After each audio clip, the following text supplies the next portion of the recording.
And completing the trio of blind bends that comprise Portimao's overtaking hotspots, turns 10 and 11 at the end of a 12-metre climb and before a 16-metre drop. Race lap record set here by Jonathan Rea dates back to 2019.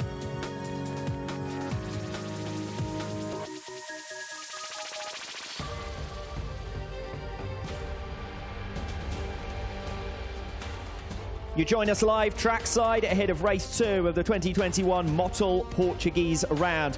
The visit to Portimao so far has been emblematic of this season for Jonathan Rea. This is the venue where he's so often won in the past, but 2 crashes in 2 races. And he comes into this feature-length race of 20 laps, 49 points adrift of series leader Toprak Razgatlioglu. Missed opportunity for Rea because we had a wet race earlier on in the Superpole race. Toprak Razgatlioglu finished down the order, but Rea couldn't capitalise. He was in the gravel trap. Yeah, Toprak ended up in 6th position. Jonathan Rea ended up in the gravel trap for the 2nd race in a row, and really costly for Jonathan Rea and for Kawasaki because suddenly they find themselves 49 points adrift of Toprak. They came to this weekend in the Algarve knowing that anything less than a couple of race victories would be a big challenge for him left in the championship. As it is, 49 points against Toprak, a rider who hasn't made a mistake all season, means it's going to be really difficult. Optimistic, I think, the mood that Jonathan Rea must be in at the moment. Respect to anyone willing to travel, of course. We've got a decent number of fans in the stands here today, but they won't have enjoyed what they've seen so far. It's been a disappointing weekend for Jonathan Rea. Look at the Superpole to see their last success, and Michael Vander Mark, his first since joining the manufacturer in 2021. 12 points on the board. Pole position for race 2 this afternoon. 2nd place went the way of Scott Redding with Loris Baz, 2nd consecutive podium for him. Andrea Locatelli, Alvaro Bautista and Toprak Razgatlioglu will be the riders on the 2nd row of the grid. Axel Bazzani, Garrett Gerloff and Eugene Laverty rounded out the scorers in that Superpole race, and they will round out row 3.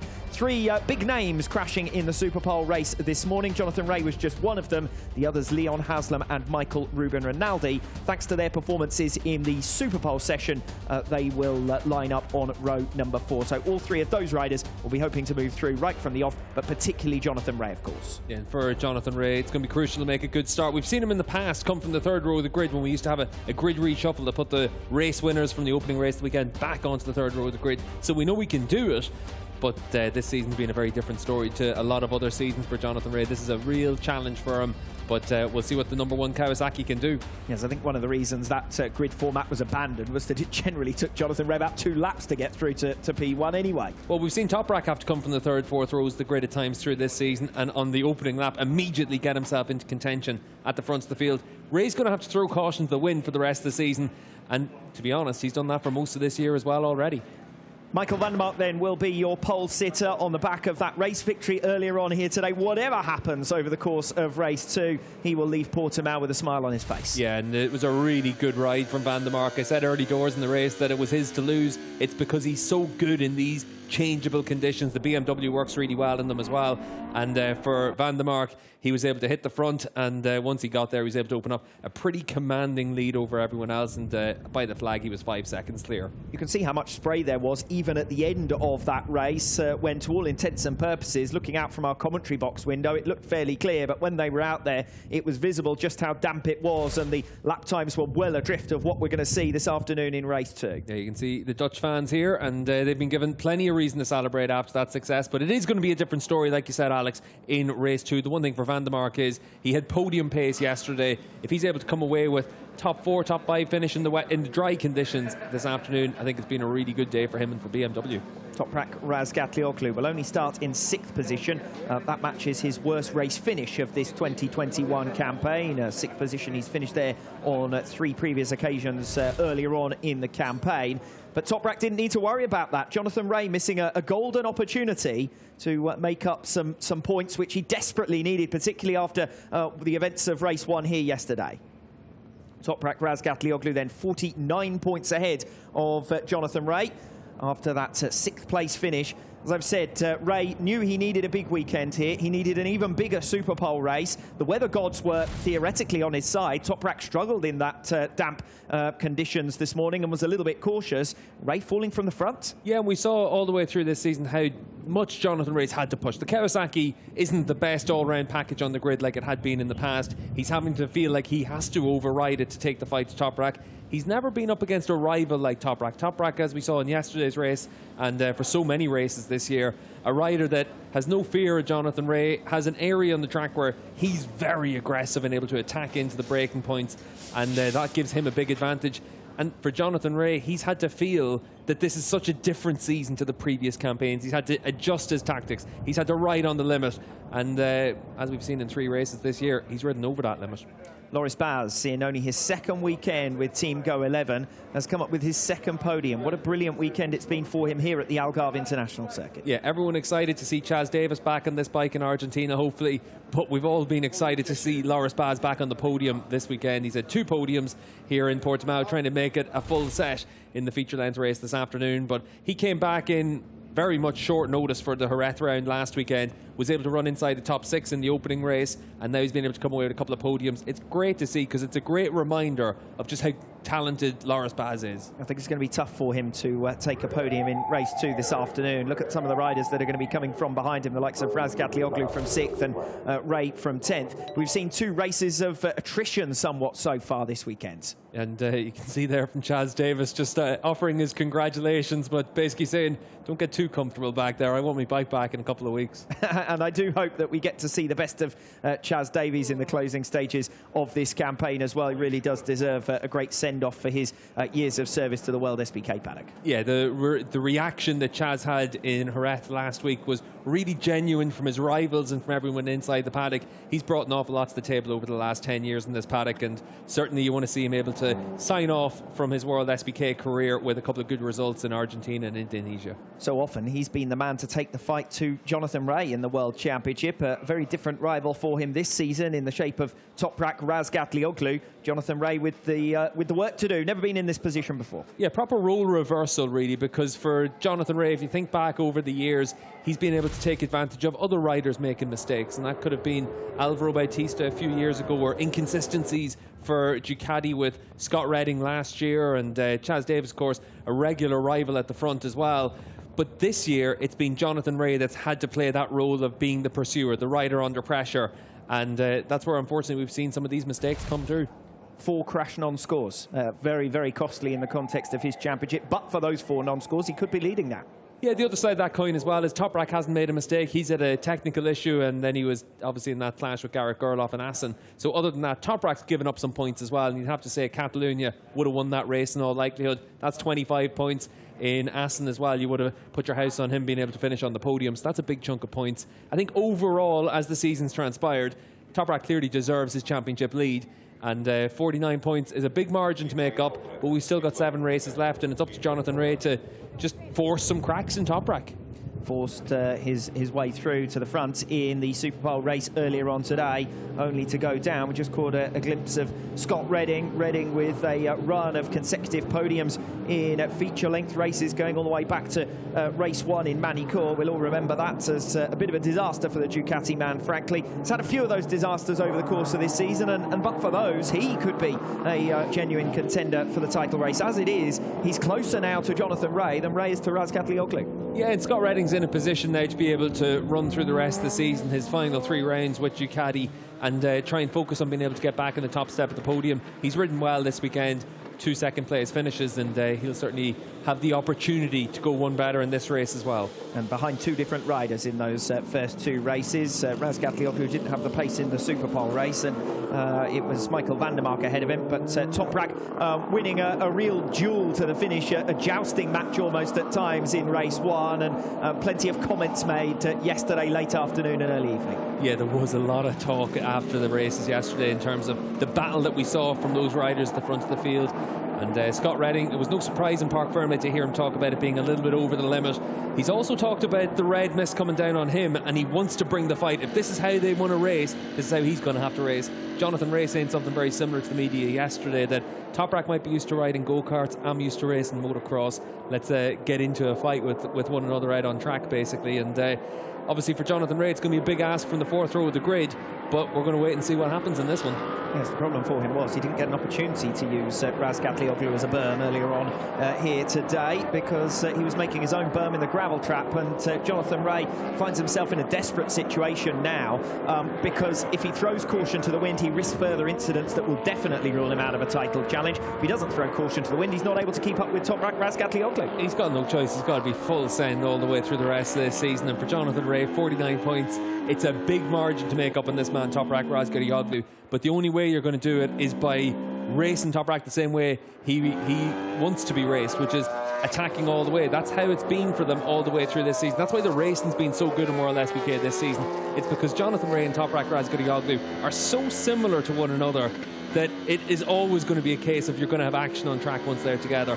So we'll wait and see if we're able to get a bit more of that in this race. Toprak's effectively got 2 feature-length races in hand. There's only 4 feature-length races left, and it's generally Toprak who has been able to beat Rea over the longer distance. It's Jonathan Rea who had generally favoured the Superpole race format and has actually outscored Toprak Razgatlioglu, adding together all of the points scored over the 10-lap races this season. But Toprak has generally had the edge over the 20-lap distance. Expect the balance of power to be slightly different again here today. We're still talking tyres, of course, and with that X-tyre not available this weekend in Portimao. I think that's where it was really important yesterday for Toprak, just to show it's not the tyre that makes the difference.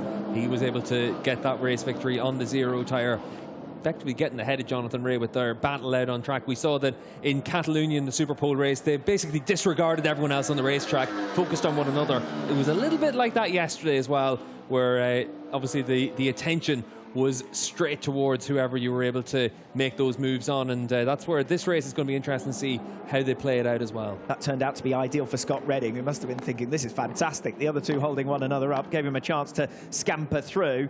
Redding had qualified on the second row of the grid. Now he starts up on the front row, and the 2 riders you'd expect to be his main challengers are both behind him. This is a real opportunity for a win for Redding. It really will be, because the one thing for Ducati that we've seen in some of the recent rounds is the early laps is where they seem to be struggling a little bit just to get that right feel on the bike.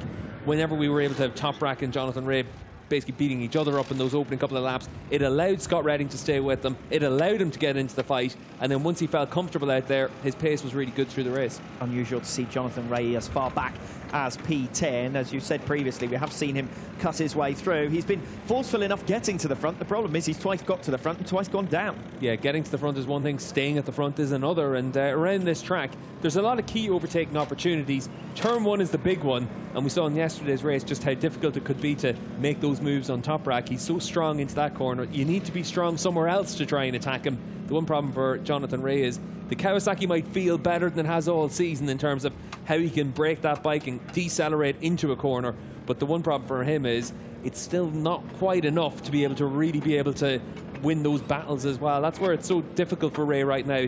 He's not a lesser rider this year than he was in the past, but he's up against a very different challenge.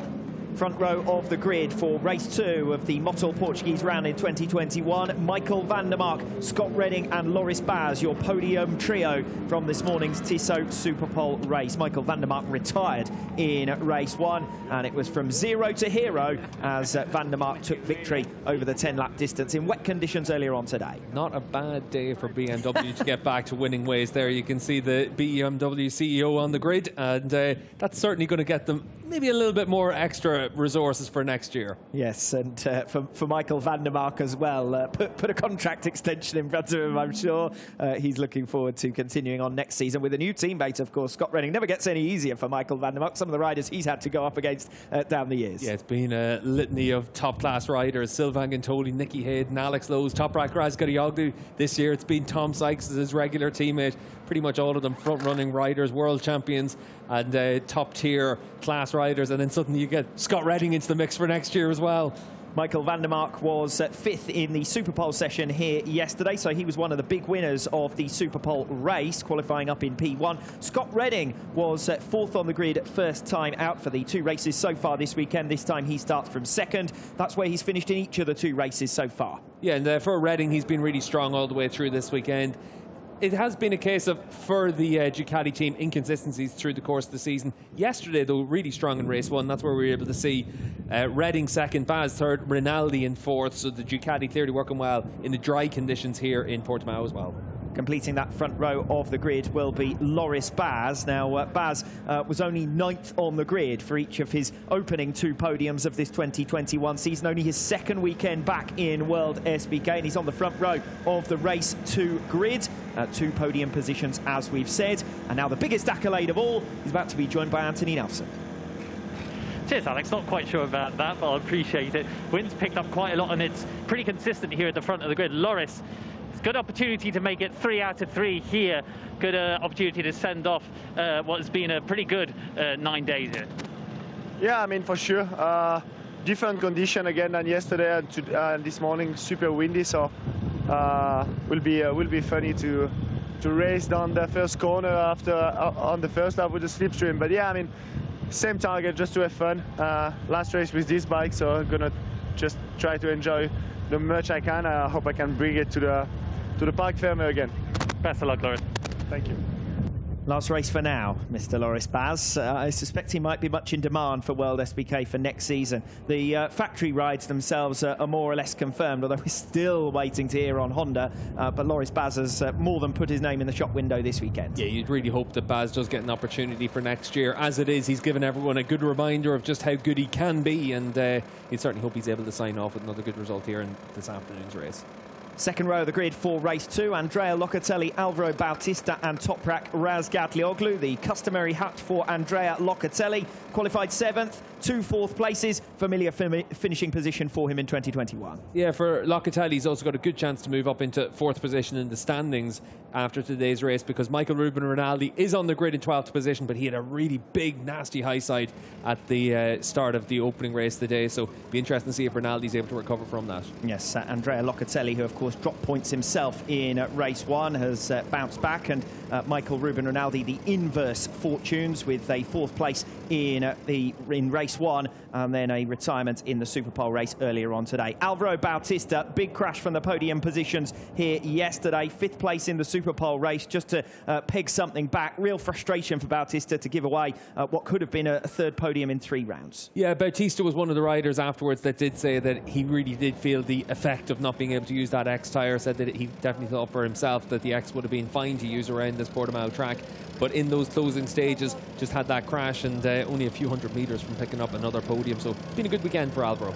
Race 1 winner Toprak Razgatlioglu saw his run of consecutive podiums, saw his run of 3 race victories in a row ended by his Portimao struggles in the Superpole race, just at 6th position. After that race 1 win, fine performance from Toprak, your series leader. Yeah, have been 3 in a row for Toprak, and really good run of form for him.